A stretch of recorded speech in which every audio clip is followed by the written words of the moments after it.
Today lunch back தான் என்ன இருக்குன்னு பார்க்கலாம். யார் கொண்டு வந்தாங்கன்னு பாத்தீங்கன்னா எங்க அண்ணன் வீட்டுல இருந்து வந்தது. என்ன இருக்குன்னு பார்க்கலாம். பேக்கே அசத்தல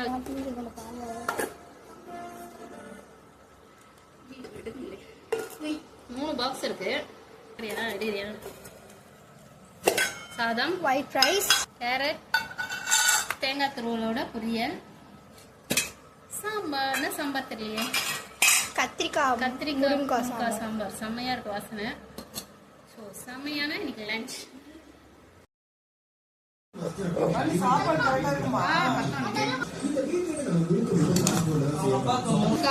முருங்காய் கத்திரிக்காய் போட்ட சாம்பார், அசத்தலான மனமான சாம்பார்.